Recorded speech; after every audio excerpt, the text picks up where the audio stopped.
చరిత్రలో నమోదు కాని ఒక రోజు గురించి బైబిల్ సత్యమని రుజువు చేసిన నాసా గురించి నేను వివరించాలనుకుంటున్నాను. సర్వసృష్టికర్త అయిన దేవుడు లేనే లేడు అని తలంచే కొందరు శాస్త్రజ్ఞులు, బైబిల్ సత్య జ్ఞానమని గ్రహింపలేని కొందరు విజ్ఞులకు ఆయన అద్భుత శక్తి ప్రభావములను, ఆయన సార్వభౌమత్వమును రుజువుపరిచే ఇటీవల నాసా అనగా అమెరికా అంతరిక్ష పరిశోధన కేంద్రంలో జరిగింది.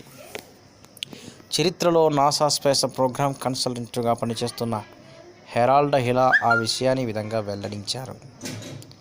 కొందరు అంతరిక్ష వ్యోమగాములు మరియు శాస్త్రవేత్తలు మేరీల్యాండ్లోని పరిశోధనా కేంద్రంలో కొన్ని కంప్యూటర్లు పరిశోధనలు చేస్తున్నారు. రాబోయే 100 మరియు 1000 సంవత్సరాలలో సూర్య చంద్ర నక్షత్రాల మరియు గ్రహాల కదలికలు, వాటి స్థాన చలనాలు కంప్యూటర్ ద్వారా అంచనాలు వేయడమే వాళ్ళ పరిశోధన. రాబోయే శతాబ్దాలలో ఆకాశ నక్షత్ర స్థానాలను అంచనా వేయటం చాలా కీలకమైన అంశం. ఎందుకంటే ఈ కీలక అంచనాల ఆధారంగానే కొన్ని వందల మానవ నిర్మిత శాటిలైట్ వాటి నిర్దిష్టమైన కక్షల్లో అంతరిక్షంలో పనిచేస్తుంటాయి.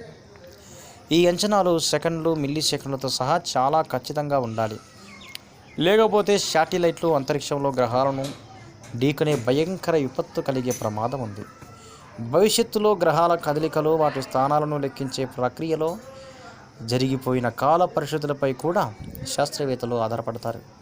గడచిన కొన్ని వేల సంవత్సరాల్లో గ్రహాలు ఏ దినాన ఏ స్థానంలో ఉండినవో ఖచ్చితంగా లెక్క కట్టగలిగే శక్తివంతమైన కంప్యూటర్లు నాసా కేంద్రంలో ఉన్నాయి. తమ వద్ద గల డేటా ఆధారంగా ఈ లెక్కలు కడుతున్న సమయంలో ఒక దినాన ఒక రెడ్ సిగ్నల్ కనిపించింది. 1కి 2 సార్లు అనేక సార్లు తిరగవేసినా ఈ మిస్టరీ ఏమిటో అంతుపట్టలేదు. సైంటిస్టులకు అంటే కాలగమనంలో ఒక దినం నమోదు కాకుండా పోయింది. ఇది అసాధ్యమని శాస్త్రవేత్తలు తర్జన భర్జన పడ్డారు. ఆ శాస్త్రవేత్తల బృందములో ఉన్న ఒక క్రిస్టియన్ సైంటిస్టుకు అకస్మాత్తుగా ఒక విషయం జ్ఞాపకానికి వచ్చింది. సండే స్కూల్లో ఒక కథ చెప్పేవారు. సూర్యుడు ఒకరోజు అస్తమించకుండా ఆగిపోయాడని, అదే సంగతి తోటి శాస్త్రవేత్తలకు చెప్పాడు. అసంభవం అని తలలు అడ్డంగా ఊపుతున్న వారికి బైబిల్ తెరిచి యెహోషువ గ్రంథంలోని వాక్యం చదివి వినిపించాడు.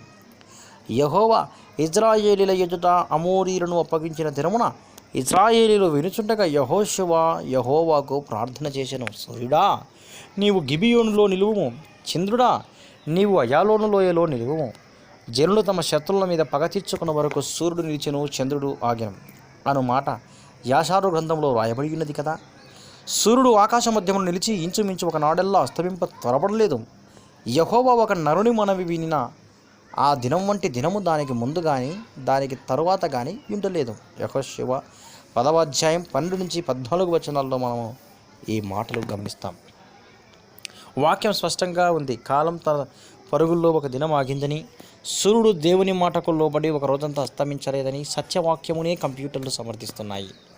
ఆశ్చర్యచకితులైన నాసా శాస్త్రవేత్తలు మరింత పరిశోధనలు చేయగా ఆగిపోయిన సమయం 23 గంటల 20 నిమిషాలని మాత్రమే తేలింది. ఇదేమిటి, 24 గంటలు కదా ఇవ్వాలి?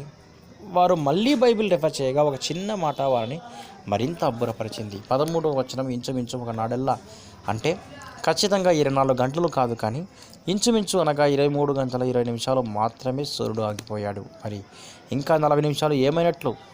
ఈ 40 నిమిషాలు తేడా సరిచేయబడినట్లయితే ఆకాశంలో యాక్సిడెంట్స్ తప్పవు. శాస్త్రవేత్తలు మరలా బైబిల్ వెతికారు. మతిపోయే మరి ఒక సత్యం 2వ రాజుల గ్రంథంలో కనుగొన్నారు.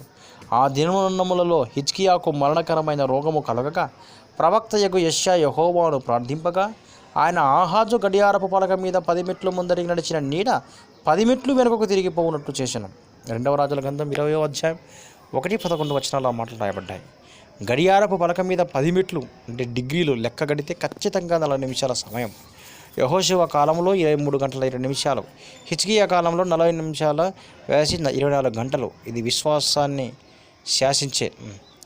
విశ్వాన్ని శాసించే దేవదేవుని అద్భుత శక్తికి సాక్షిగా నాసా రికార్డులలోనూ మరియు ప్రతి విశ్వాస హృదయంలోనూ నిక్షిప్తమై ఉన్న సత్యం.